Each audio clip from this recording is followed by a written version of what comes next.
Be me, 31, work at a nonprofit focusing on workplace equality. Always been the woke one in my family since college. Constantly analyzing everything through the lens of systemic oppression. See problems everywhere others don't. Visiting my younger sister Melissa for Thanksgiving. She's 27, married to Kevin for 8 years, 2 adorable kids aged 4 and 6. They live in this gorgeous 2-story house in the suburbs. Kevin works in tech, makes good money. Melissa stays home with the kids, watching them interact, and my feminist alarm bells start going off. Kevin comes home from work. Melissa immediately starts fussing over him. "How was your day, honey? Dinner's almost ready. The kids missed you." She's literally serving him like she's his personal assistant. I can see the power imbalance clear as day. During dinner, Kevin's telling some story about work. Melissa just sits there nodding, asking follow-up questions, completely absorbed in his narrative. Meanwhile, she's cutting up food for the 4-year-old, wiping faces, refilling drinks. Kevin doesn't even notice all the invisible labor she's doing.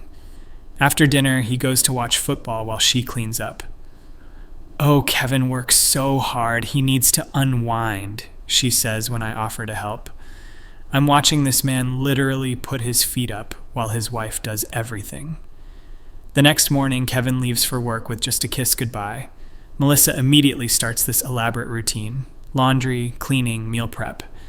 "Don't you ever feel like you're living for everyone else except yourself?" I ask.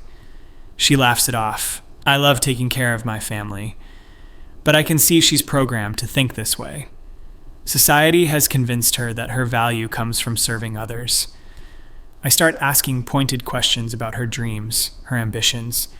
"Remember how you wanted to be a photographer? What happened to that?" "Oh, maybe someday when the kids are older." Classic patriarchal conditioning, women always putting themselves last. Over the next few months, I start calling her more regularly, sending her articles about emotional labor and unpaid domestic work, sharing stories about women who discovered themselves after leaving traditional marriages. "I just think you deserve to be valued for more than cooking and cleaning." At first she resists, but I'm happy, really. I know she's been conditioned to say that. Women are taught to suppress their own needs, to find fulfillment in sacrifice. I keep gently pointing out the inequalities in her relationship. "When's the last time Kevin supported your interests? Why is his career automatically more important? Do you realize you haven't had a real conversation with another adult all week?" Slowly, she starts opening up about feeling isolated, unfulfilled. "Sometimes I feel invisible," she admits during one of our calls. Exactly what I suspected. She's losing herself in this relationship. I validate her feelings, help her see that what she's experiencing has a name. It's called being trapped in patriarchal marriage structures. I recommend some books about women's autonomy and self-determination. Start talking to her about the concept of economic independence. What if something happened to Kevin? You'd be completely helpless. She's been out of the workforce for 6 years. That's dangerous vulnerability. I frame it as being practical, looking out for her security. Gradually, she starts questioning things she never questioned before. Why don't I have access to the investment accounts? Why am I asking permission to spend money I contribute to earning by managing the household? She starts noticing how Kevin makes unilateral decisions about their social life, how he dominates conversations at dinner parties, how friends always ask him about politics, ask her about the kids. I help her see these patterns aren't coincidental. They're the result of systematic conditioning that keeps women in subordinate roles. During Christmas visit, the dynamic looks even more stark to me now. Kevin's talking about this promotion he might get, making plans to move to a different state for better opportunities. Not once does he ask Melissa what she wants. It's just assumed she'll follow wherever his career leads. "What about what you want?" I ask her later when we're alone. She looks confused, like the question doesn't compute. That's how deeply the programming runs. I start talking to her about women who've discovered their authentic selves after leaving limiting relationships. Not saying she should leave Kevin, just exploring possibilities. What would your life look like if you designed it for yourself instead of around someone else? She gets this dreamy look talking about travel photography, maybe going back to school. Kevin would never support that. It would mean sacrifices for him. And there it is. She can't even imagine pursuing her dreams because it might inconvenience her husband. Classic patriarchal conditioning where women's aspirations come last. Over the spring, I notice her becoming more assertive in small ways. She mentions signing up for a photography class. Kevin apparently wasn't thrilled about the evening schedule. Typical, threatened by her independence. She starts talking about feeling resentful about things she never questioned before, how Kevin gets uninterrupted sleep while she handles all the nighttime kid stuff, how he goes out with friends whenever he wants, but she has to negotiate for a girls' night, how his hobbies get dedicated space in the house while her camera equipment gets shoved in a closet. I validate every observation. Yes, this is what inequality looks like in practice. These aren't isolated incidents. They're part of a systematic pattern. She starts reading feminist theory, joining online support groups for women exploring their identity. I'm proud of her for finally waking up to her own oppression. By summer, she's talking seriously about needing space to figure out who she really is. Maybe we should try separation, just temporarily. Kevin apparently has no idea this is coming. Classic male obliviousness. He thinks everything is fine because his needs are being met. Doesn't even register that his wife is suffocating. The separation happens in August. Melissa moves into a cute little apartment downtown with the kids. Initially, she's energized by the independence. I forgot what it felt like to make my own decisions. She enrolls in community college, starts building a photography portfolio. I'm so proud of her for choosing herself for once. Kevin keeps trying to reconcile, sending flowers, suggesting counseling. Classic male response, trying to fix the symptom instead of addressing the underlying power structure. Melissa holds firm, though. She needs this space to grow. By October, she's filed for divorce. I can't go backwards now that I see how limiting that relationship was. She's glowing with newfound confidence and self-determination. I knew this was the right path for her. The divorce proceedings get messy, though. Kevin fights for joint custody, which means the kids are going back and forth. Melissa has to sell the house, split assets. She moves to an even smaller apartment to afford it on her own. Starts working retail plus freelance photography gigs to pay bills. I keep reassuring her this is temporary growing pains. Building an independent life takes time, but it's worth it for authentic fulfillment. By winter, something shifts in her tone during our calls. She sounds exhausted, stressed about money. I barely see the kids anymore between work and their time at Kevin's. When I try to remind her why she made this choice, she gets snappy. Easy for you to say, you're not living it. I explain this is just the difficult transition period. Breaking free from oppressive structures is never easy. But she seems to be losing sight of the bigger picture. In spring, she tells me Kevin got engaged to some woman he met at work. Apparently the kids really like her. She's young and energetic. Melissa sounds bitter, talking about how quickly he replaced her. I try to reframe it. He needed someone to fill the domestic role she vacated. Proves how interchangeable women are to men in patriarchal relationships. But she's not seeing it that way anymore. Maybe she's just actually nice and fun to be around. Concerning that she's internalizing blame instead of seeing the systemic issues. By summer, Melissa seems completely different person. Exhausted, cynical, stressed about money constantly. The photography thing never took off financially. She's working at a department store and doing wedding photography on weekends. Living in a tiny studio apartment, sees her kids only half the time. When I visit in July, I'm shocked at the change. She looks older, tired. The spark is gone from her eyes. The apartment is cramped. No space for her photography equipment. Kids seem confused and sad about the living situation. They keep asking when they can go back to the big house. I try to talk to her about how this is still better than being trapped in an oppressive relationship. She explodes at me. What was so oppressive about having a beautiful home and a husband who loved me? I'm taken aback by her hostility. Try to remind her how unfulfilled she was, how limited. I had everything I needed. I was happy. She's clearly romanticizing the past because the present is difficult. I explain this is normal when breaking free from comfortable oppression. She tells me to stop analyzing her life through my feminist bullshit, concerning that she's rejecting the framework that helped her see the truth. She starts listing things about Kevin that she misses. How he always remembered her coffee order, surprised her with little gifts, how secure she felt financially, how nice their friend group was, how the kids were happier when they all lived together. I point out she's focusing on superficial comforts instead of genuine equality. She stares at me with this look I've never seen before. Do you even hear yourself? You destroyed my life because it didn't fit your ideology. Now she's just lashing out because change is hard. I try to stay calm, explain that no one forced her to make these choices. She discovered her own oppression and chose liberation. You manipulated me. You convinced me I was unhappy when I wasn't. This is revisionist history. She came to these realizations herself. I just helped her see what was already there. Kevin never controlled me. I had choices. I just chose differently than you would have. She's completely lost sight of how conditioned she was, forgetting how she talked about feeling invisible and unfulfilled. Our conversation escalates until she's screaming. I had a good husband, beautiful kids, financial security, a lovely home. Now I'm alone, broke, exhausted, and my children are confused and sad.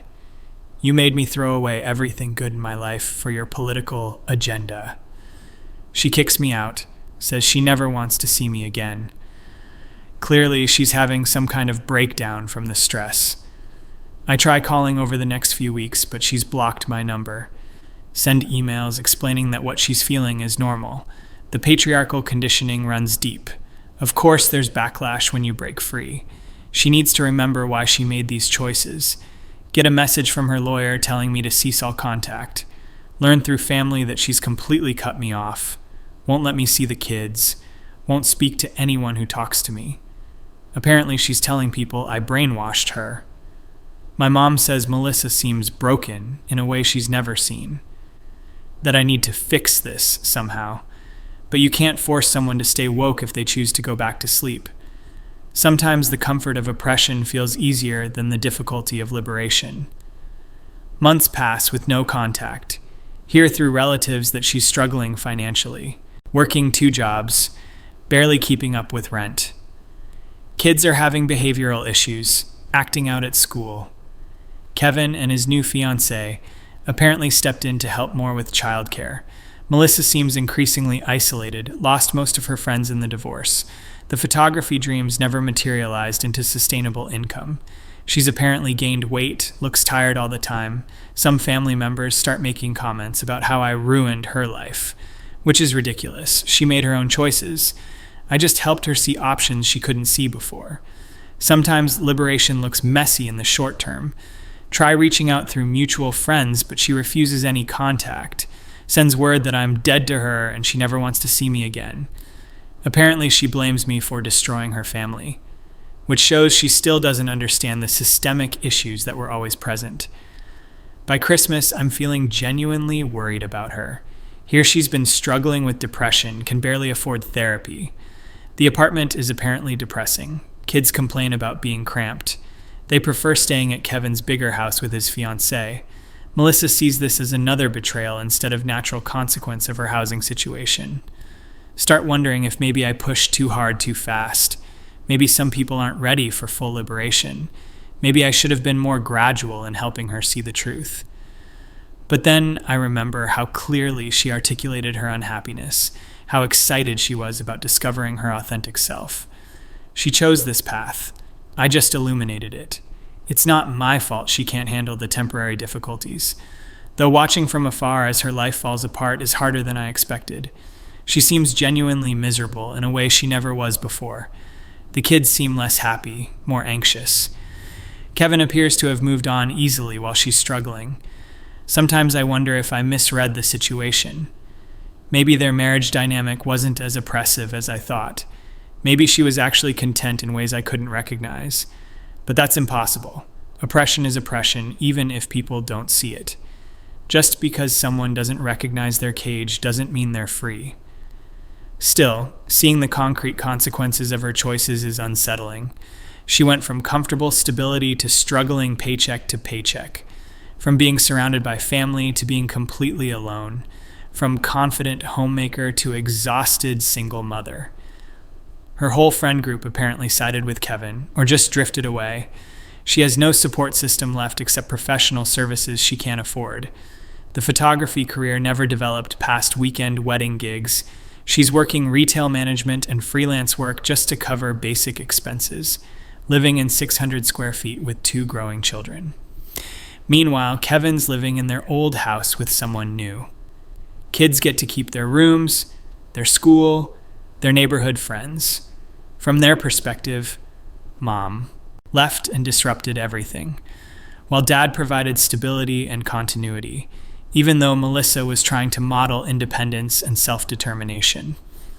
The optics are that she chose ideology over family. Last I heard through family, she's completely given up on photography, sold all her equipment to cover emergency dental work, working overtime at both jobs just to keep the apartment. Kids are in after-school care because she can't pick them up. She looks older, harder, like the joy has been drained out of her. Apparently, she tells people she was manipulated into destroying her life, that she had everything and threw it away for nothing, which is a fundamental misunderstanding of what liberation looks like. But seeing her actual lived reality now, I have to admit it's complicated. She traded security and comfort for independence and struggle, traded a loving, if imperfect, partnership for complete solitude, traded financial stability for economic vulnerability, traded a supportive community for ideological purity. And she seems objectively less happy in every measurable way. Part of me wonders if I imposed my values on her situation, saw oppression where she saw partnership, saw limitation where she saw specialization, saw inequality where she saw complementarity. But that would mean questioning everything I believe about patriarchal structures, about women's need for independence and self-determination, about the importance of economic equality in relationships. Maybe some women genuinely thrive in traditional arrangements. Maybe happiness and fulfillment look different for different people. Maybe I was so focused on theoretical liberation that I ignored practical reality. Watching my sister's life disintegrate has shaken my confidence. Everything I told her was based on sound feminist principles, but the outcome has been objective misery for everyone involved.